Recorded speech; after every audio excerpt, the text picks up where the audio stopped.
Welcome everyone back to weekly weather updates, and in today's video we're going to have a look at the latest from the live radar, run for the UKV, have a look at the precipitation and the temperature over the next 5 days. So the rest of this weekend is looking fairly dry and actually fairly warm through Sunday afternoon. Many areas across England and Wales will be getting above 20 degrees, maybe even 22 or 23 degrees in some areas. However, as we have seen over the past few days in the recent models, we are going to be seeing a cold front sweeping through on Monday, and it is going to bring some really quite chilly conditions for the time of year, especially in the north. But today we're starting to see perhaps that it could be going further southwards as well, with those ensembles and models getting that colder air even into southern England through Tuesday. Now, it's not going to be anything too incredible. Remember, it is now June officially, but it will be bringing a real chill to the air. Temperatures could be as much as 5 to 10 degrees below average for the time of year.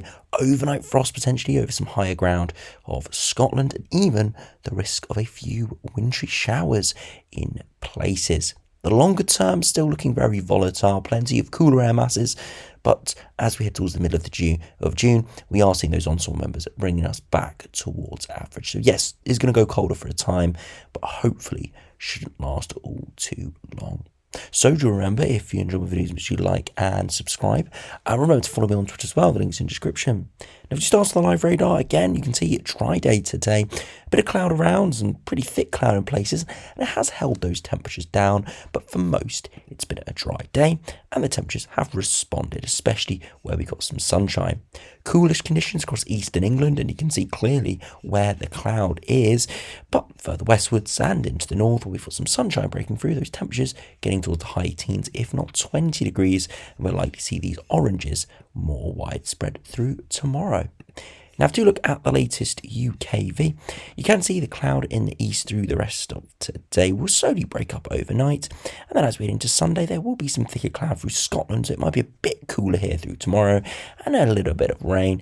But look further southwards, wall-to-wall sunshine, a few clouds here or there, and the temperatures should be getting into the low 20s. But as we head into Monday, you start to see thicker cloud and rain into the north, and this is the sign of that cold front that properly sweeps through into the early hours of Tuesday with some moderate to heavy bursts along it. It doesn't look too severe, but some moderate to heavy bursts moving through with it, and eventually we're all into much cooler air, and you can see even some snow across the higher ground of Scotland there.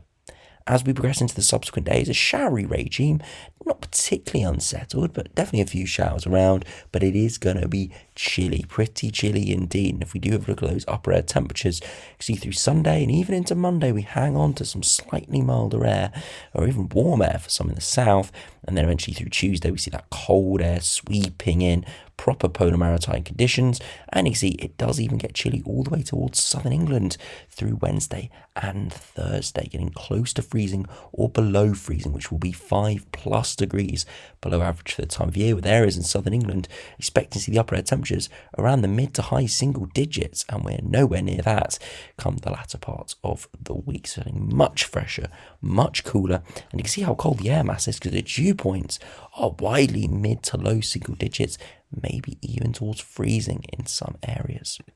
Now, to look at the max temperature, you can see this afternoon, warmest, we've seen some sunshine, 20 degrees here or there. But into tomorrow, we'll likely see those temperatures more widely towards the 20 to maybe as high as 22 or 23 degree, maybe even an isolated 24 there across southern Wales. But as we head into Monday, still could be warm across the far southeast, maybe again 20 degrees.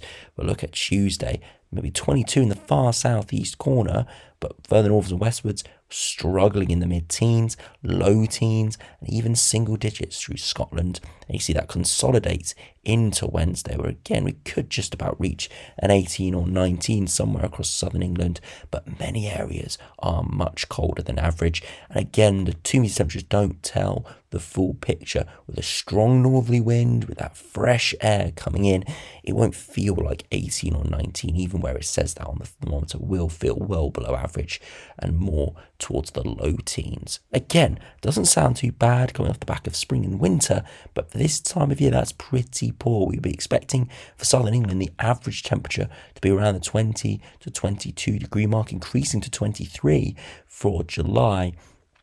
But instead, we're looking at high teens, and that is the thermometer, not even the feel-like temperature, so turning much chillier indeed. Now, do have a look at the latest GFS, see what that is showing over the course of the next few weeks.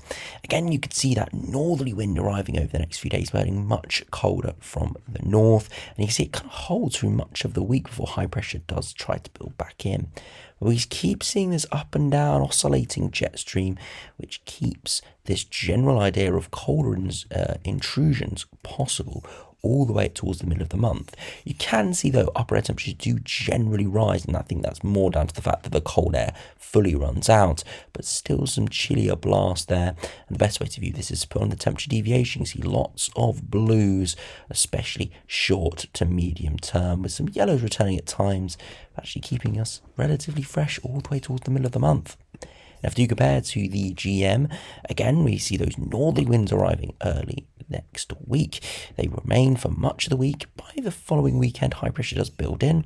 Slightly milder air masses do return, but you still see very oscillating conditions. Now, if you have a look at the latest ECMWF, again, you can see that northerly wind coming in, turning much fresher and actually holding all the way to day 10 with extensive blocking towards the Arctic.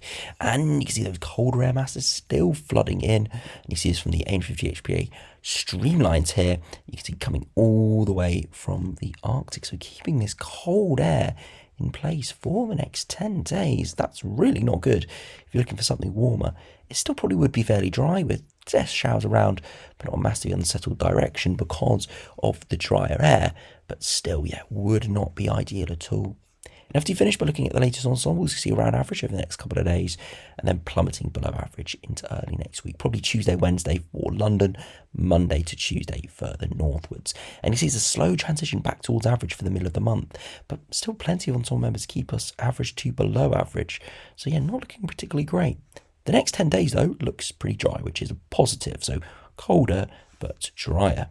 And if we compare to the 2 meter temperatures, you can see a drop off, but with sunshine and that warm sunshine this time of year, we may probably still hold the mid-teens in London, feeling cooler though in many areas. And then finally, if we compare to the ECMWF ensembles, look at that massive drop as we head into next week. And then really, again, a real slow transition back towards average for the middle of the month, and precipitation staying fairly low.